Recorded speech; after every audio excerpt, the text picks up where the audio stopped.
이제 하나님의 말씀 증거하겠습니다. 오늘 우리에게 주시는 하나님의 말씀은 요한복음 20장 30절에서 31절 말씀입니다. 이 계시의 말씀을 읽을 때 다 자리에 일어나셔서 한 목소리로 합독하겠습니다. 시작. 예수께서 제자들 앞에서 이 책에 기록되지 아니한 다른 표적도 많이 행하셨으나 오직 이것을 기록함은 너희로 예수께서 하나님의 아들 그리스도이심을 믿게 하려 함이요 또 너희로 믿고 그 이름을 힘입어 생명을 얻게 하려 함이니라. 아멘. 말씀의 제목을 따라해 보겠습니다. 예수님의 표적들을 기억하여 기록하고 기념하라.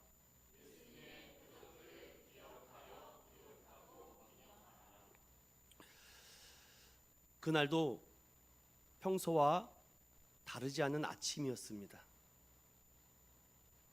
날씨도 좋았고 쾌청했고 혹자들은 달리기도 하고 모닝커피를 마시면서 아침을 준비하고 있었던 때였습니다.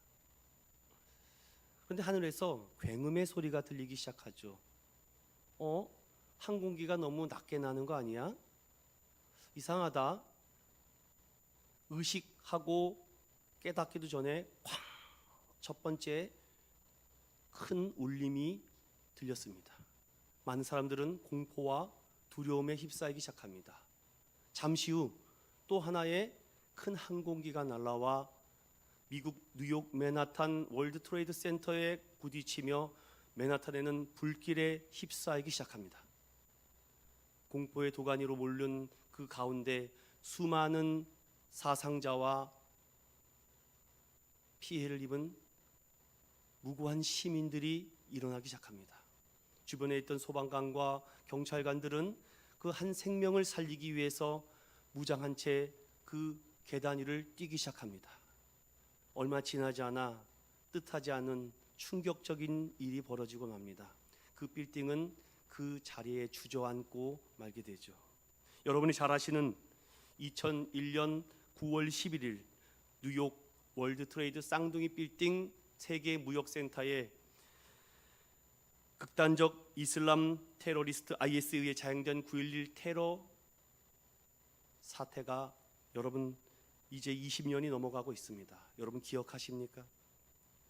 무고한 시민 3,500명이 희생되었고 수많은 소방관과 경찰관들이 숨졌습니다. 많은 유가족들이 자기의 가족을 찾기 위해서 헤매고 울고불고 있습니다.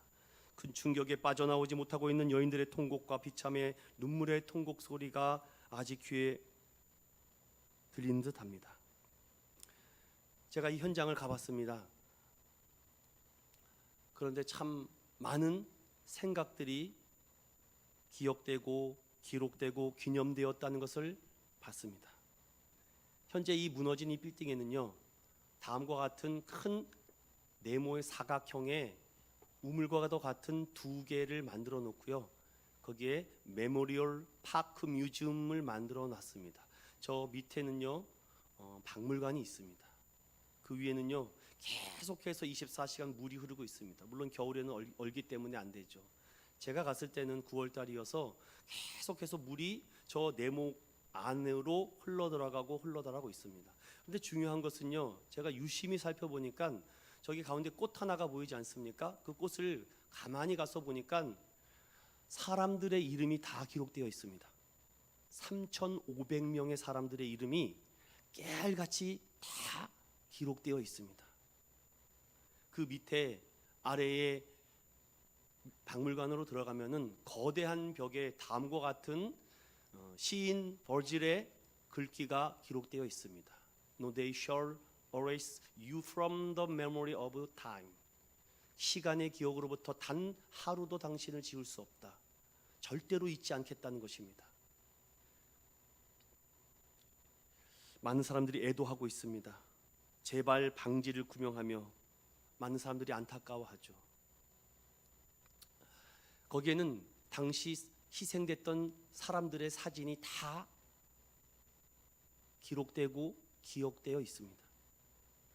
기억이 주는 위로가 있습니다. 추모라고도 말을 하죠. 그런데 그 기억에 주는 위로에만 멈춰서는 안 됩니다. 숙제가 있기 때문이죠. 그 남은 숙제를 살아있는 사람들에게는요, 그 문제를 해결해야 될 큰 고민거리가 생기는 것입니다. 여러분은 어떠한 기억에서 살아가고 있습니까? 어떠한 기록을 하고 기념하고 있습니까? 인간의 죽음이 그리 멀리 있지 않는 것 같습니다. 어떠한 그림이 있는데요, 인간의 삶과 죽음 그리 멀지 않는 것 같습니다. 저는 한 중간 정도에 와 있는 것 같아요. 여러분들은 어디에 기억되고 있습니까? 더불어 살아가다가 한순간에 생명을 빼앗아간 끔찍한 사건을 경험하게 되면 인간은 누구나 죽음을 피할 수 없는 존재고 죽음은 언제든지 찾아온다라는 것을 그때서야 다시금 깨닫게 됩니다. 클림프의 그림 죽음과 삶이라는 이 그림을 통해 메멘토 모리라는 이태리 이 죽음을, 나의 죽음을 기억하라라는 이런 귀한 그림이 있습니다. 고난과 시련과 아픔을 통해 인간들의 태도와 생각들이 변하게 되죠. 고난이 나쁜 것은 아닌 것 같습니다. 그 고난을 통해서 자신이 유한한 존재임을 깨닫게 되는 순간 자신의 인생에 새로운 변환점이 찾아오기 때문이죠. 한 번뿐인 이 인생 어떻게 살아야 될까? 제대로 살고 싶다, 멋지게 값지게 살고 싶다라는 생각이 찾아오기 시작합니다. 저 역시 우리 자녀들에게, 우리 아이들에게 좋은 아빠가 되고 싶었습니다. 잘 안 됩니다. 그래서 정말 생각을 좀 바꿔봤습니다. 내가 좋은 아빠가 될 수 없겠지만 나쁜 아빠는 되지 말자. 내가 정말 좋은 목회자가 될 수는 없겠지만 이상한 목회자는 되지 말자. 내가 좋은 남편이 될 수 없지만 그래도 내가 나쁘고 이상한 남편이 되지는 않아야 되겠다. 이 짧은 인생을. 사람들은 대형 참사를 통해서 삶의 의미와 목적에 대한 질문을 던지고 그 답을 얻고자 합니다. 주변을 다시 살펴보며 다시 인간관계를 정리하게 되죠. 재점검합니다. 한동안 뜸했던 사람들에게 연락을 합니다. 잘 있어요? 잘 지내십니까? 웬일이에요? 아니 그냥 궁금해서 안부 전화야. 수년 동안 연락이 끊겼던 친구나 가족과 지인들에게 연락을 하면서 잘 지내고 있으면 아휴 다행이다. 또 누가 나 전화 안 해줄까? 더 놀라운 사실은 인간관계만 회복하려고 하는 것이 아니라 그 충격적인 아픔과 눈물을 통해서 다음과 같은 세 가지를 다시금 깨닫게 됩니다. 우리는 언젠가 세상을 떠난다. 히브리서 9장 27절에 한 번 죽는 것은 사람에게 정하신 것이요 그 후에 심판이 있다. 우리는 언제 세상을 떠날지 모른다. 잠언 27장 1절에 너는 내일 일을 자랑하지 말라. 하루 동안에 무슨 일이 날는지 내가 알 수 없다. 우리는 죽음 후 영원한 세계에 들어간다. 마태복음 25장 46절에 죄인들은 영벌에 의인들은 영생에 들어간다라는 말씀을 우리는 기억합니다. 그런데 사람들마다 구원의 차원이 다릅니다. 믿음의 성도들과 예수 그리스도를 주로 고백하는 사람들에게는 영혼의 구원에 대한 목마름과 갈급함을 가지고 살아갑니다. 그러나 그 구원의 차원이 재정적으로 돈에 찌들려 있는 사람은요, 그 돈에서 굴레에서 자유함을 얻는 것을 구원이라고 생각합니다. 누구는 치유할 수 없는 이 중병에서 고침을 받고 해결을 받았을 때 그것을 구원이라고 말합니다. 정신적인 질병과 마음의 아픔에 의해서 고통당하고 있는 사람이 평안함을 누릴 때 우리는 그것도 구원이라고 합니다. 학생들에게는요, 내가 원하는 학교, 내가 원하는 대학교와 내가 원하는 이성을 만났을 때 나도 구원받았다라는 구원의 차원이 다르다는 것이죠. 여러분의 인생에 어떤 구원을 바라고 있으십니까? 죽으면 끝일까요? 아니면 죽음을 이기는 삶은 있을까요? 인간은 본질적인 질문을 할 수밖에 없습니다. 나는 누굴까? 나는 왜 살까? 나는 죽으면 어떻게 될까? 아이덴티티에 대한 문제죠. 정체성. 그러던 중에 모든 인생의 궁금한 문제 해답, 인간은 도대체 어디로부터 와서 어디로 가는가? 이미 창세기 1장 1절은 그거에 대한 답변을 해주고 있습니다. 창세기 1장 1절과 계시록 22장 마지막 절에는 우리가 어디로부터 왔고 어디로 가는지 성경은 명확하고 선명하게 답을 해주고 있습니다. 혹시 이 그림 아십니까? 폴 고갱의 우리는 어디에서 와서 어디로 가는가라는 그림입니다. 근데 이 그림 안에 숨겨진 비밀 하나가 있어요. 고갱이 자살을 시도하기 전에 유언과도 같은 마지막 유작의 그림이 이 그림입니다. 사람들은 다 궁금해합니다. 그래서 사람들은 찾아가요. 결국 법조계도 찾아갔다가 의료계도 찾아갔다가 결국 어디로 돌아옵니까? 결국은 종교로 돌아오게 됩니다. 이건 어쩔 수가 없습니다. 역사, 기독교 역사 2000년이 그걸 말해주고 있습니다. 그런데 사람들은 그것을 부인하고 인정해주고 싶지 않겠습니까? 베이직 교회를 심호하는 조정민 목사님의 고백에 대한 짧은 영상을 본 적이 있습니다. 거기에 이렇게 고백해요. 예수님을 만났는데 이상하게 계속 죄가 지어집니다. 예수님을 만나고 변화가 됐는데도 아직 이 죄에서 벗어날 수 없는 연약한 존재인 것을 깨달았습니다. 먼저 알아야 될 것은 내가 얼마나 죄의 미혹과 유혹을 이겨내지 못하는 연약하고 약한 존재인지를, 그 죄를 알아야지 하나님을, 예수 그리스도를 찾아가게 됩니다. 죄로 감염되면은 얼마나 내가 심각한 부패의 상태인지 한번 감염이 되면은 이것에서 벗어날 수가 없다라고 목사님은 고백합니다. 그러면서 이런 고백을 합니다. 인간들은 그래서 이것에서 벗어나고 싶어서 인간에게 수많은 교육과 학업과 배움이 있으면은 그들이 변화될 수 있다라고 교육을 강조합니다. 여러분, 교육을 강조했으니 사람들이 변할 수 있을까요? 사람이 고쳐지던가요? 수많은 공부와 교육을 받으면 그 많은 엘리트층들이 지금 전쟁하고 있습니다. 여러분, 그 똑똑한 머리를 가지고 전쟁 무기를 만들고 서로 살상하고 있습니다. 차라리 아무것도 모르는 사람은 죽이지도 못하죠. 인간을 고치면 개선될 수 있다라는 그 생각에 도덕적으로, 윤리적으로, 상식적으로 살면은 여러분 잘 될까요? 근데 왜 이렇게 몸살을 앓고 있습니까? 그러면서 이런 고백을 합니다. 복음은 교육과 도덕과 윤리와 상식을 말하는 게 아니다. 죄로 오염되어 있는 나를 고칠 수 있는 유일한 길은 복음 외에는 없다. 십자가 복음은 그런 능력이다. 이성과 상식을 뛰어넘는 능력이다. 내 자신이 얼마나 허물과 죄로 많은 이 인생을 살아가는지를 여기서부터 출발하지 않으면 안 된다. 그런데 아직 나는 괜찮다, 나는 문제없다라고 생각하는 그 자체가 소망이 없다. 도움은 바깥으로부터 죄인에게 찾아와야지 구원받을 수 있다. 그럼 목사님, 도대체 그 죄라는 것이 무엇입니까? 죄는 헬라어로 하마르티아라고 합니다. 관역을 벗어났다, 탈선했다라는 거죠. 어떤 한 글에 좋은 글귀가 있어서 소개하려고 합니다. 이 죄, 이 허물 죄자 이 한자가 넉사자에 안일비자 두 개가 붙어 있습니다. 그러니까 네 개가 아니라는 겁니다. 쉽게 말하면 이 허물이. 그 첫 번째가 불법입니다. 하나님의 법을 어기는 것이 죄라고 얘기합니다. 불의, 의롭게 살아가지 않는 것이 죄라고 합니다. 불선, 선한 일을 하지 않는 것이 죄라고 얘기합니다. 그리고 불신, 예수님을 믿지 않는 것이 죄라고 성경은 말합니다. 우리가 포인트는 어디에 있어야 됩니까? 예수님을 믿지 않는 것, 하나님을 하나님이라고 부르지 않는 것이 죄래요.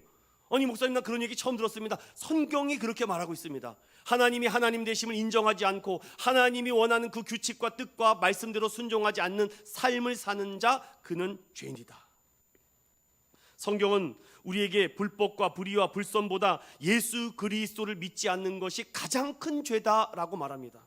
너를 위해서 십자가를 지고 죽었고 죄사함을 했고 대속했던 그 은혜를 믿지 않는 것이 죄라고 말합니다.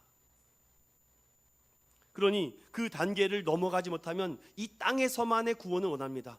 질병이 치료되길 원합니다. 재정적 문제가 해결되길 원합니다. 내 꿈과 비전대로 이루어지길 원합니다. 내가 소망하는 그 길대로 가는 것을 그들은 구원이라고 생각하고 그것을 이루게 되면 내가 성공했다, 석세스라고 말합니다. 여러분, 그것이 진정한 성공일까요?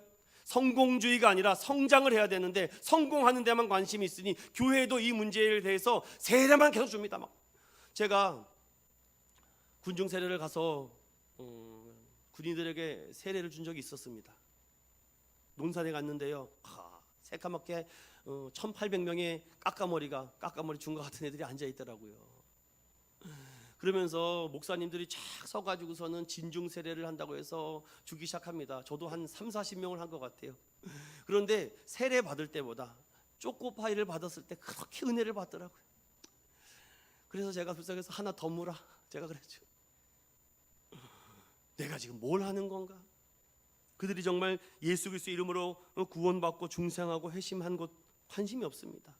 그러니 세례 받는 데는 관심이 많은데 그가 세례 받고 거듭난 성화로 거룩하게 살아가는 건 관심이 없어요.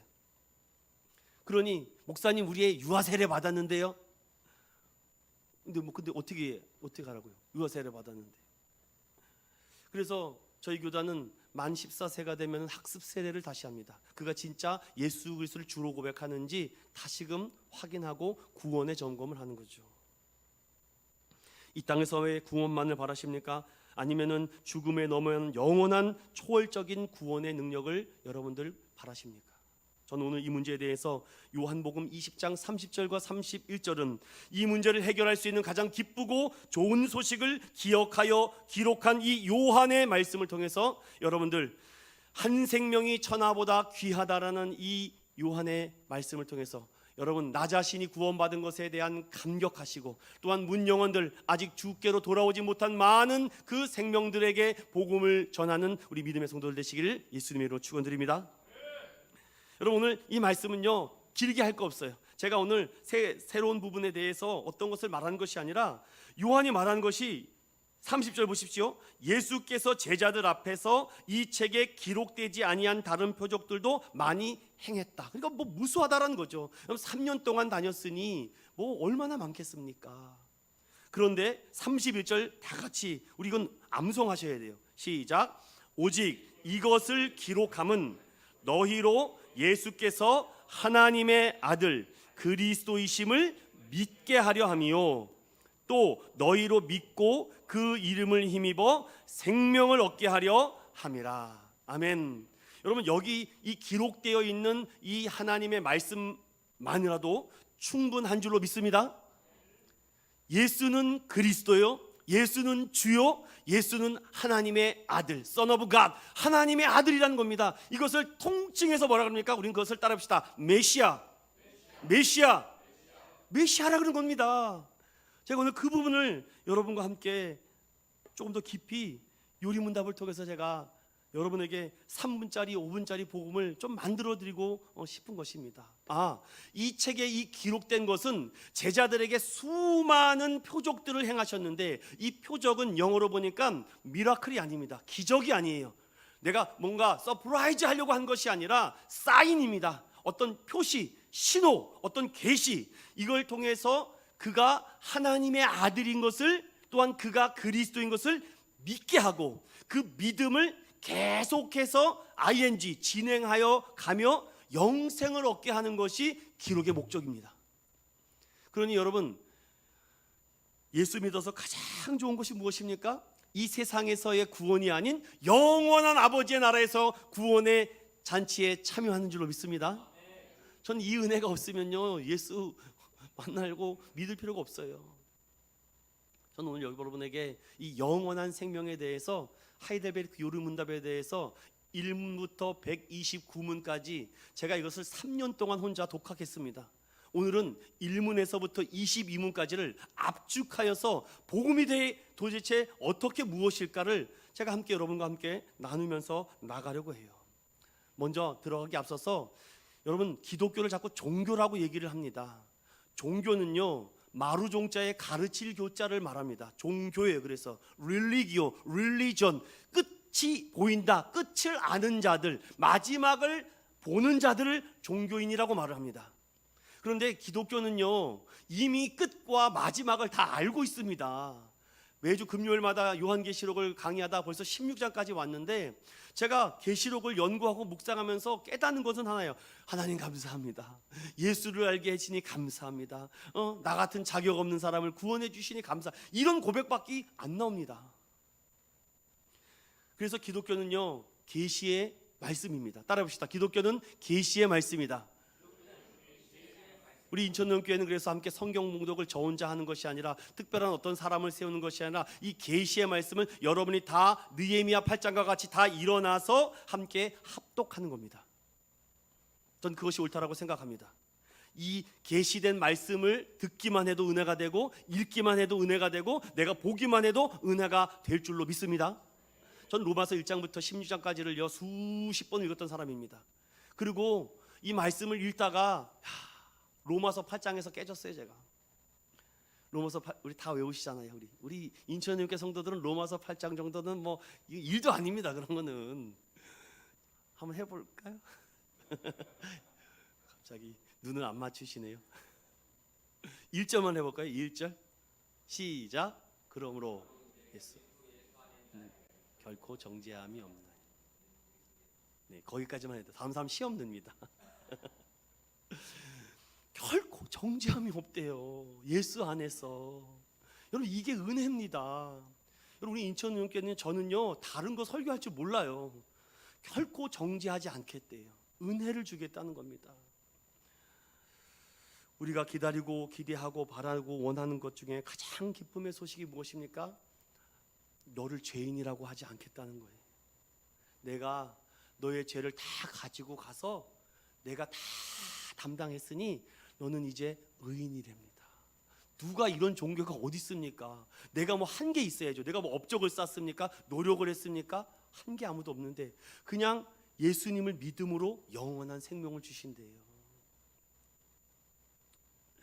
오늘도 이 말씀을 통해서 여러분 다시 믿음이 없는 자에게는 이 믿음이 생기시고 이 믿음이 있는 자에게는 계속해서 이 기쁨을 누리는 자유와 평안함이 있기를 소망합니다.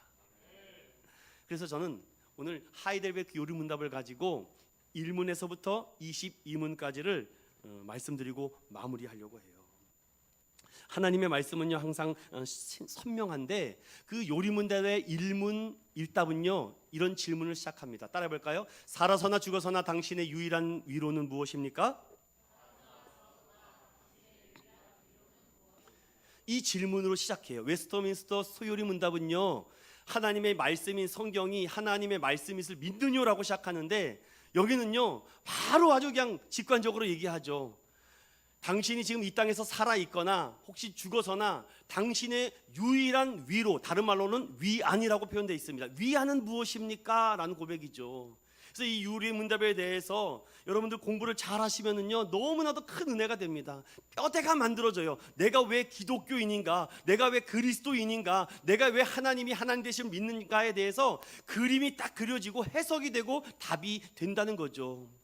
교회를 수십 년 다녔는데도 여기에 대해서 공부가 안 됐고 훈련이 안 돼 있다? 그러니 비바람만 조금만 부르고 창수가 나고 하니까 모래 위에 세웠으니 금방 무너지죠. 반석 위에 세워진 예수 그리스도 이름에 세워진 믿음의 성도들은 절대 무너지지 않는 줄로 믿습니다. 오늘 이 얘기를 합니다. 살아서나 죽어서나 나는 나의 것이 아니요 몸도 영혼도 나의 신실하신 구주 예수 그리스도의 것입니다. 이 고백을 하는 거죠.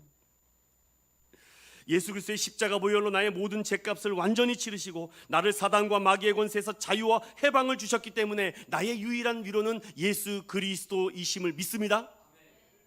하나님의 허락이 없이는요 떨어지지도 않는데요.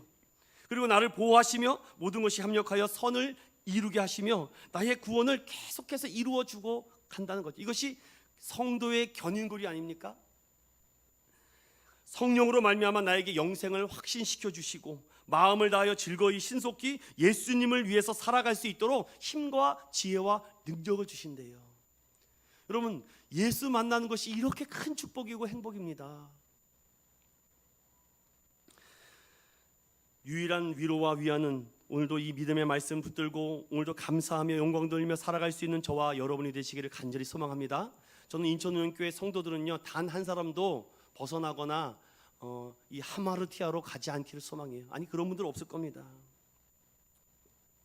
그리고 이 위로와 위안을 받은 이 그리스도인들은요 이 땅에 살아가지 않습니까? 이 땅에 살아가면서 반드시 알아야 될 세 가지가 있는데 그 세 가지를 알아야 된다. 첫 번째, 죄와 비참함이 얼마나 큰가? 그 죄와 비참함으로부터 어떻게 구원받는가? 그리고 구원을 주신 하나님께 어떻게 감사하는가? 자, 정리를 딱 하면 왜 예수 믿으세요? 왜 교회 가세요? 왜 그렇게 예배 드리러 갑니까? 살아서나 죽어서나 나의 유일한 위로와 위안은요, 예수 그리스도밖에 없습니다. 예수 그리스도가 내가 얼마나 죄와 비참함에서 사는지 하나님의 말씀을 통해서 깨닫게 하시고, 그리고 거기서부터 어떻게 구원받는지 말씀하여 주시고, 그 구원받은 자가 이 땅에서 어떻게 감사하며 살아가는지를 말씀해 주고 있기 때문이죠. 여러분, 이렇게 명확하게 대답을 해야 되는 것 아니겠습니까? 그러면 여러분, 죄와 비참함을 어떻게 깨닫습니까? 율법을 통해서 깨달아요. 하나님은 그래서 택함 받은 이 출애굽한 이 이스라엘 백성들, 남자만 60만 명, 전체하여 200만 명이나 되는 이 사람들에게 그냥 출애굽시키지 않았습니다. 모세를 통해서 시내산에서 40일 동안 하나님의 계명을 주십니다. 10가지 계명을 주시죠. 그것을 우리는 10계명 데칼로그라고 말합니다. 이 계명을 주셔서 1계명에서부터 4계명은 하나님과 나, 5계명부터 마지막 계명은 나와 또 이웃을 위해서 하나님을 먼저 사랑하고 이웃을 먼저 사랑하라는 이 계명을 주셨습니다. 나우망한부 살간도고탐 여러분 아시죠? 10가지. 이것을 주시고 나서 하나님께서 이 계명의 말씀을 지키면서 살 때 하나님의 은혜와 축복을 주시겠다라고 말씀합니다. 그런데 우리는 이런 의심이 풀죠.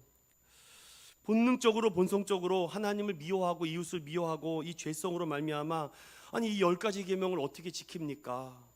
하나님 우리 보고 타락했다면서요, 우리는 할 수 없다면서요. 그러면서 이 하이델베르크 유리문답은 이렇게 풀어갑니다. 인간의 시조인 아담과 하와가 낙원에서 타락하고 불순종한 결과, 하나님이 에덴 동산에 세우는 그 선악과를 따먹지 말라라고 했는데 그는 하나님의 이 경계 사인을, 경계 표적을 그는 침범했다. 기억해야죠. 아, 이거 하나님 먹지 말라 그랬는데. 그리고 기록해둬야죠. 이거 먹으면 죽는다는 거. 그리고 계속 기념해야죠. 그걸 안 했기 때문에 그렇습니다. 하나님 주신 이 사인을 가지고 계속 기억해야 되죠. 그리고 계속 기록을 해야 되고, 그것을 후손들에게 남겨서 이것을 기념을 해서 절대로 먹으면 안 돼. 아담 이후로부터 태어난 인간은 본성으로 부패하여 죄악 중에 잉태하고 충산합니다. 그래서 우리는 성악설입니다. 순자나 노자가 말하는 성선설이 아니에요. 우리는 성경에 말하는 아담, 그러니까 아담은 죄인은 아니었죠. 쉽게 말하면. 그 아담 이후로부터니까. 그 아담 이후로부터는 출산되는 모든 인류는 죄악 중에 태어난다. 어떠한 성도 해나지 못하고 오직 성령으로 거듭남 자만이 중생할 수 있다라고 성경은 말합니다. 그렇다면 사람이 행할 수 없는 이 율법을 하나님은 왜 지키라고 하십니까? 너무 부당한 건 아닙니까? 성경은 말해요. 처음에 사람이 행할 수 있도록 내가 창조했는데 그들이 사탄의 꿰매 빠져서 고의로 불순종했다. 아담은 알았잖아요. 기억하고 있잖아요. 하나님께서 1대1로 말씀해 주셨지 않습니까? 그럼 부지런히 기록해둬야죠. 그 결과 자기 자신뿐만 아니라 모든 후손에게도 이 하나님의 선물을 상실하게 만들었습니다. 이것이 주안 번연의 셜락원, 유명한 책 아닙니까? 그래서 하나님은 그 죄악들, 원죄와 이 자범죄에 대해서 진노하셔서 하나님은 심판하시기로 합니다. 그 심판의 결과가 무엇입니까? 영원의 사망, 영원의 죽음, 영원의 고통, 영원의 질병을 그들에게 주었습니다. 영원한 의로우신 하나님은요, 거룩하시기 때문에 죄인들과 함께 할 수 없습니다. 그래서 분리된 장벽을 세워놨어요. 그런데 하나님은 은혜와 자비와 사랑의 하나님 아니십니까? 죄에 대하여 하나님은요, 공의의 최고의 형벌을, 몸과 영혼에 대한 영원한 형벌을 주시겠다라고 말씀하셨습니다. 그렇다면요, 어떻게 하면 이 형벌과 하나님의 진노를 피할 수 있습니까? 나는 피하고 싶습니다. 이 땅에 사는 동안. 하나님이 이렇게 말씀합니다.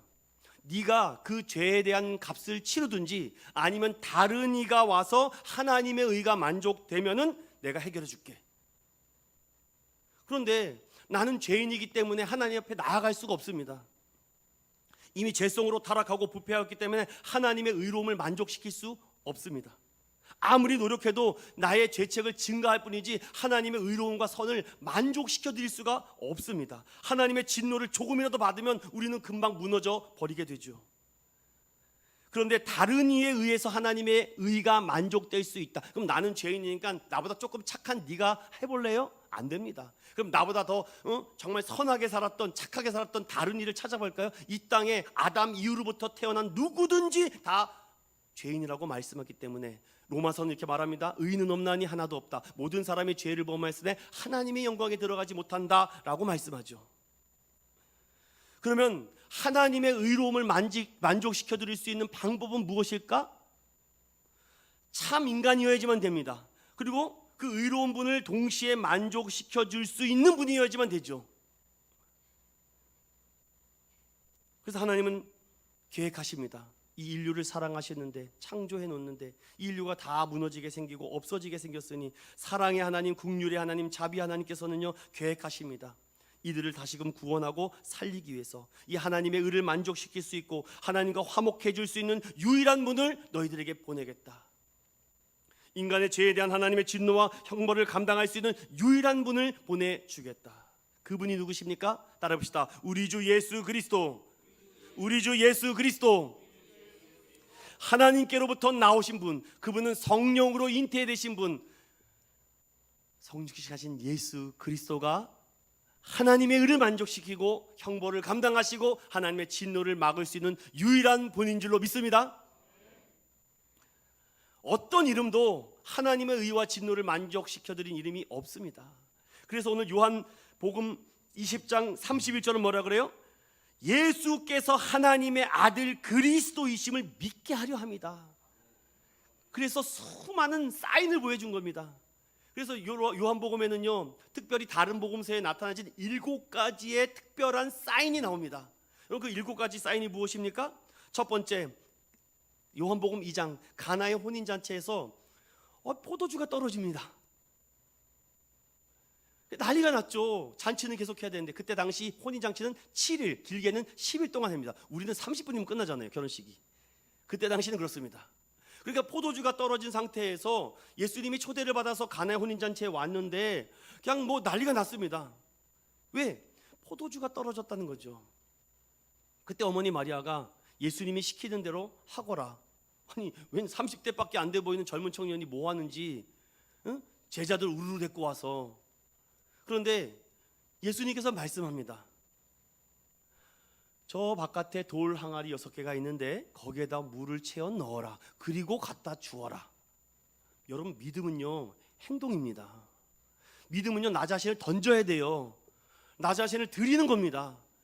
그러니 거기는 종들이 아니 이거 잘못되다가는 망신 당하는 거 아닙니까? 그런데 말씀하소서 내가 그대로 순종하겠나이다. 하인들이 그 물을 떠다서 연회장에다 갖다 주니 난리가 났습니다. 아니 이렇게 극진 상품의 포도주를 이제서야 내가 갖고 오냐고. 성경 막 요한복음 2장에는요 거기에 분명히 기록하고 있습니다. 예수께서 이 표적을 행하심은 제자들로 인하여 믿게 하려 하기 위함이다 라는 거죠.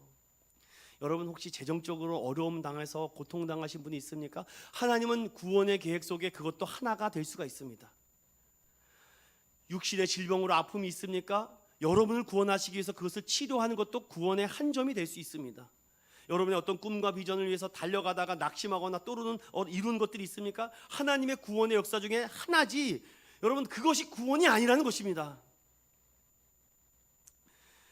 그리고 그 잔치에 풍요한 은혜가 일어나죠. 그 표적이라는 이 단어가 헬라어로 세메이온인 거죠. 세메이온. 여러분 너무 지금 시간이 없어서 이 세메이온을 다 제가 설명을 못 드리는데 그만큼 인생을 변화시켜 줄 수 있는 분은 예수님이라는 거죠. 그리고 또 왕의 신하의 아들이 병에 걸립니다. 또 주님께서 그 상한 마음을 고쳐주세요. 인생도 변화시켜 주시고 상한 마음도 변화시켜 주십니다. 38년 된 병자가 나를 좀 베데스다의 이 연못에만 넣게 해주시면 내가 소원이 없겠다고. 아들아 일어나거라 손을 잡고 일으키시니 38년 동안 몸이 굳어있는 그 병자가, 중풍병자가 일어나지 않습니까? 내 침상을 들고 일어나 걸어가라. 내가 죄 사함을 받았다. 예수님만이 죄의 사함을 선포할 수 있습니다. 굶주려 헐떡이는 영혼들, 그 어린아이가 들은 그 도시락 떡 5개 하고 물고기 2개, 안드레가 주님 이거라도 괜찮겠습니까? No problem, 문제없다. 주여 역사하여 주시옵소서. 모인 남자만 수만 5천 명이 먹고도 12바구니가 남습니다. 우리의 육신의 양식을 채워주시는 분이 누굴까요? 영혼의 배부름을 채워주시는 분이 누굴까요? 제자들이 밤새도록 노를 졌습니다. 아니 이 배가 왜 이렇게 안 나가? 내가 그래도 어부 출신 30년 40년인데. 그럴 때 멀리서 누군가가 걸어옵니다. 바다 위를 걸어오시는 예수님, 초자연적인 이 두려움에서 해방시켜 주시기 위해서 건너오라. 베드로는 뛰어들죠. 유일하게 무리를 걷던 인물이 베드로 아니겠습니까? 날 때부터 속용된 자가 있습니까? 억울합니다. 나는 왜 이렇게 날 때부터 눈이 안 보입니까? 하나님의 일을 행하기 위해서 그에게 실로암에 가서서 눈을 씻으라. 눈이 열어지지 않습니까? 죽은 지 나흘이나 됐습니다. 썩어서 송장 냄새가 나요. 시체 냄새가 나는데 그들을 보시고 불쌍히 여기며 눈물을 흘리시는 예수님께서 나사로야 나오너라, 나사로야 나오라. 죽음을 정복하신 분이 예수 그리스도이심을 믿습니다. 저는 이 7가지 기적만은 가져고도요, 야, 이건 보통 표적이 아닙니다. 인생을 변화시켜 주시고 상한 마음을 치료하시고 또한 나에게 자유함을 주시고 영혼의 배부름을 주시고 두려움을 해방시켜 주시고 영적인 눈을 뜨게 하시고 죽은 자를 살리시는 분은 오직 예수 그리스도 하나님의 아들이심을 믿습니다.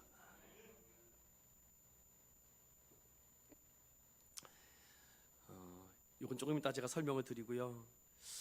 그렇다면 이 예수 그리스도가 나의 하나님 되시고 나의 주님 되심을 어떻게 알 수 있을까요? 그분의 나의 지혜와 의로움과 거룩함과 구속함이 되시는데 이러한 사실들을 어떻게 알 수 있습니까? 라고 말하면 4가지의 단서가 있어요. 첫 번째는 창세기 3장 15절의 원시복음을 통해서 아담과 하와에게 계시된 말씀이죠. 내가 발꿈치를 상하게 하겠다. 그리고 후에는요, 족장들과 선지자를 통해서 선포합니다. 아브라함과 이삭과 야곱과 요셉을 통해서, 그리고 모세와 여호수아를 통해서, 그리고 그 이후에 나오는 많은 인물들을 통해서 하나님이 살아계시다, 전능하시다, 창조주시다 라고 그가 우리를 지혜와 의로움과 거룩함과 구속함이 되셨다라고 그들은 외쳤습니다. 이사야가 그랬고 예레미야가 그랬고 또한 에스겔이 그랬고 다니엘이 그랬습니다. 12명의 소선지자가 그랬습니다. 그리고 예수님 시대에 와서 12명의 택함 받은 제자들이, 그리고 그 위에 있던 사도 바울로부터 시작해서 많은 믿음의 성도들이, 그들이 열심히 복음을 전하기 시작했죠. 그들의 복음이 오늘날 이 대한민국, 이 조선 땅까지 오지 않았습니까? 이거 어떻게 설명합니까? 그리고 그들에게 그 하나님의 말씀과 그 질서와 그 뜻을 지키기 위해서 그들에게는요 5가지 제사법을 줬습니다. 그리고 희생제사로 말미암아 너희들이 죽어야 될 그곳에 이 동물이 대신해서 죽고 피를 흘렸다는 걸 잊지 말아라, 기억하라, 기록하라, 기념하라. 이것이 레이기입니다. 번제와 화목제와 소제와 제제와 속건제를 통해서 하나님이 너를 어떻게 구원하셨고 너를 이 죄악과 비참하면서 어떻게 인도했는지 이 동물의 피를 보고 너희는 보아라. 그리고 성막을 만들어 주시고 이 성막을 통해서 하나님이 임재하시는 그 하나님의 이 언약궤의 말씀을 통해서 우리에게도 주시는 이 수많은 말씀, 성경 창세기부터 계시록까지를 여러분 전체적으로 통찰적으로 그림을 그릴 줄 알아야 됩니다. 여기 왜 여기 계시록이야, 여기 왜 이렇게 넘어가는데 전체가 다 하나로 연결되어 있기 때문이죠.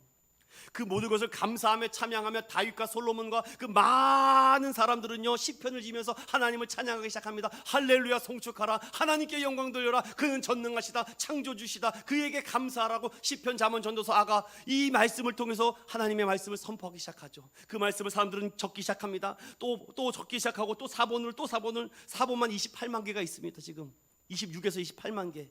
여러분 어떠한 사본이 이렇게 많습니까? 불교 경전이요? 여러분 몇백 개밖에 안 됩니다. 뭐 8만 대전경이요? 8만 개밖에 안 됩니다. 아무리 많다 그래도. 마지막에 독생자 예수를 통해서 우리에게 율법을 완성해 주시고 안식일의 주인 되시며 리뎀션, 대속해 주시고 구속해 주신 하나님의 은혜가 우리에게 임하게 되죠. 그래서 여러분 요한복음 3장 16절이 너무 우리에게 감동이 되는 겁니다. 한 번 더 우리 한번 암송할 거예요. 시작. 하나님이 세상을 이처럼 사랑하사 독생자를 주셨으니 이는 그를 믿는 자마다 멸망치 않고 영생을 얻게 하려 하심이라. 아멘. 그 3장 16절, 그리고 이 그리스도의 이 믿음으로 말미암아 요한복음 1장 12절은 뭐라 그럽니까? 영접하는 자, 곧 그 이름을 믿는 자에게는 하나님의 자녀가 되는 권세, 엑스시아, 권세, 파워, 다이내믹, 폭탄을 준다는 겁니다. 그래서 이 능력을 가지고 영접을 하고 예수 그리스도의 사랑을 입고 구속의 은혜를 받아 오늘도 믿음의 말씀을 가지고 이 표적을 봅니다. 이 표적을 보고 그리고 기억하기 시작합니다. 리멤버, 기억하자, 기념하고 기록하고. 그래서 여기까지 이 말씀이 남겨진 거죠. 이런 사실들을 그림으로 그릴 수 없으면은요, 그냥 동일하게 우리가 순간적인 위로와 칭찬과 사랑을 받으려고 할 뿐입니다. 그러다 보니까 믿음이 생기기 시작하죠. 확실한 지식과 굳은 신뢰가 우리 안에 남게 됩니다. 그래서 믿음의 성도들의 확실한 지식과 신앙 고백이 무엇입니까? 사도들이 남겨주신 사도신경. 이 사도신경입니다. 이것은 믿음의 고백이며 믿음의 신조며 믿음의 정통인 줄로 믿습니다. 사도신경을 고백하지 않으면 안 돼요. 사도신경에는 성부 하나님, 성자 하나님, 성령 하나님에 대한 삼위일체 하나님에 대한 고백이 다 들어있기 때문이죠. 전능하사 천지를 만드신 하나님 아버지를 내가 믿사하며 그 외아들 독생자 예수 그리스도를 믿는다, 성령을 믿는다. 이 세 가지의 기본의 근본 원칙이 들어가 있죠. 제가 내년에는 그래서 하이데베크 요리문답, 작년에는 주기도문을 했는데 내년에는 사도신경과 십계명을 계획하고 있습니다. 그리고 굳은 신뢰가 생겨져 교회에 와서 예배드리고 찬양하고 말씀 듣고 이 또 성례와 성찬을 하면서 자꾸만 내가 신뢰가 쌓이는 거죠. 이것은 오직 성령님께서 복음으로 말미암아 나에게 일으키신 굳은 믿음의 신뢰가 되는 줄로 믿습니다. 여러분들 이 말씀을 잘 정리하셔서 여러분 안에도 복음의 정리가 되었으면 좋겠습니다. 그래서 오늘 이 요한 복음의 말씀은 예수께서 하나님의 아들이 되시고 그리스도가 된다. 우리가 독생자를 했잖아요. 이게 좀 번역의 문제가 있는데 외아들과 독생자를 똑같이 생각하고 계신 분들이 있어요. 여러분, 외아들은 무엇입니까? 아들이 하나라는 말이죠. 그렇죠. 그럼 독생자는 무엇입니까? 유일하게 나신 아들이라는 것이죠. 그러면 유일하게 나신 아들이면은 하나님과 같은 속성과 같은 본질을 가지신 분이 누구냐? 예수 그리스도가 된다는 것입니다. 그러면 뭐가 됩니까? 예수님은 하나님이시라는 거죠. 여러분, 예수님은 하나님이시라고요. 그런데 우리를 구원하기 위해서 인간의 몸을 입고 인간의 고통과 아픔을 다 담당하시고 그들을 구원하시기 위해서 양손과 양발의 십자가의 못을 받고 또 옆구리에 창을 찌르시면서까지 끝까지 다 이루었다라고 It's finish라고 말하죠. 이제 너에게는 죽음과 사망이 이제 너에게 임하지 않는다. 그래서 예수는 그리스도시요 예수는 주라고 우리가 고백할 수 있게 되는 것입니다.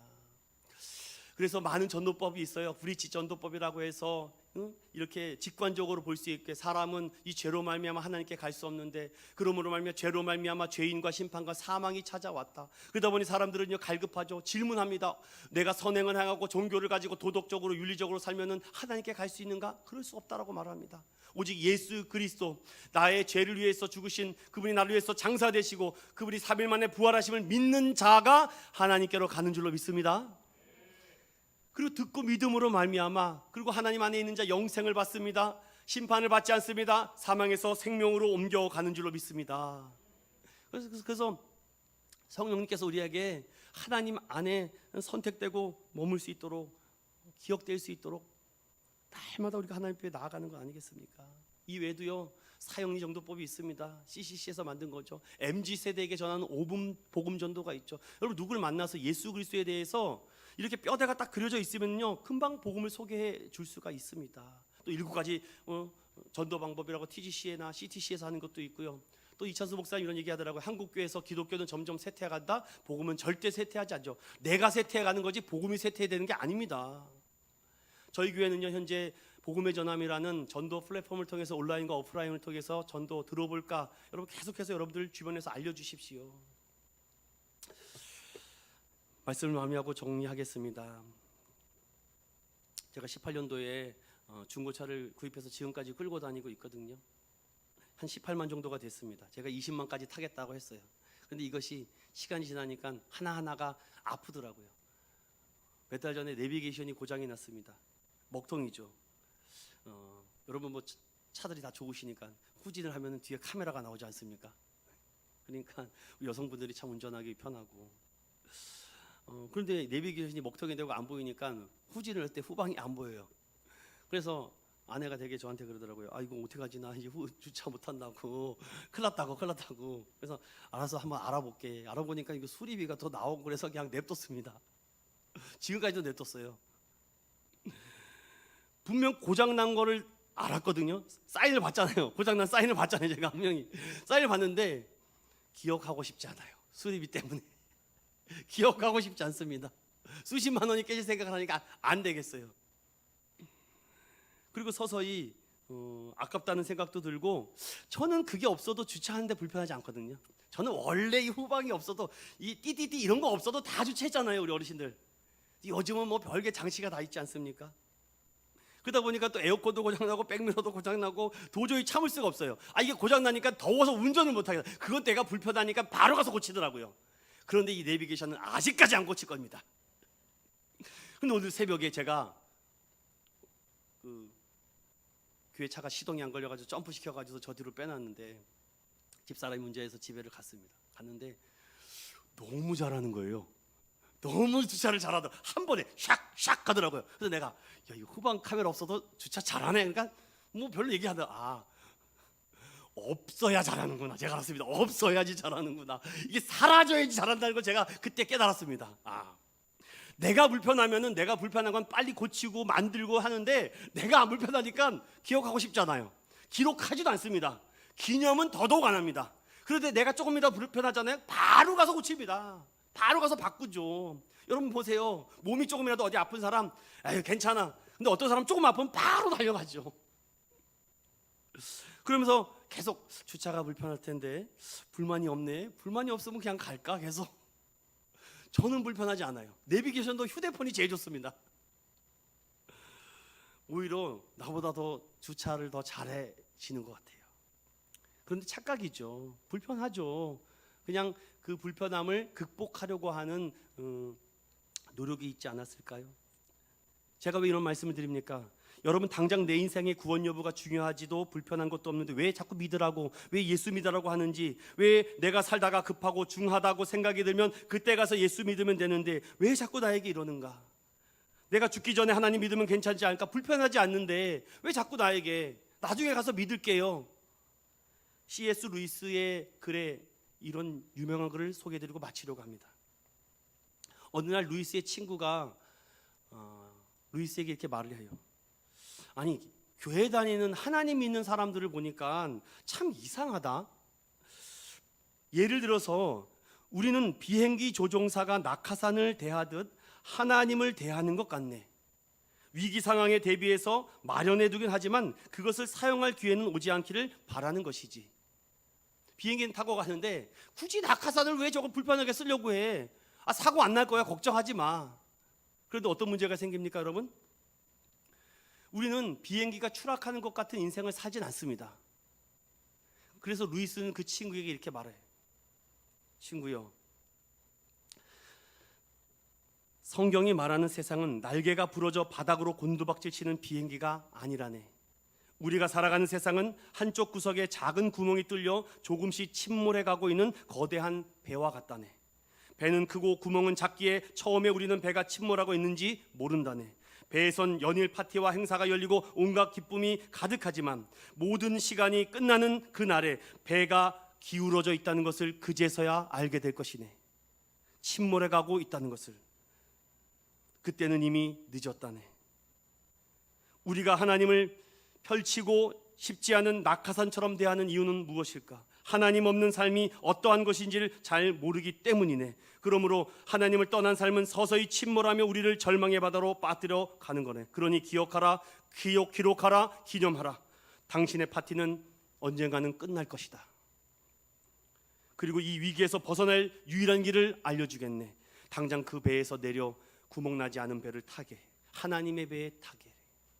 전 이 글을 읽는데 너무나도 하나님께 감사했습니다.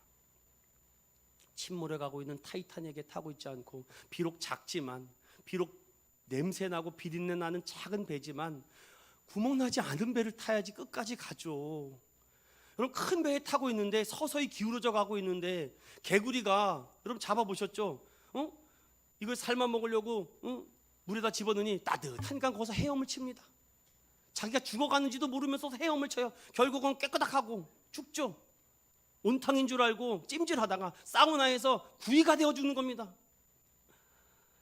모든 삶의 여정에 그분의 절대적으로 필요한 줄로 믿고, 오늘도 여러분에게 각자에게 어떻게 하나님께서 표적을 주실지 모릅니다.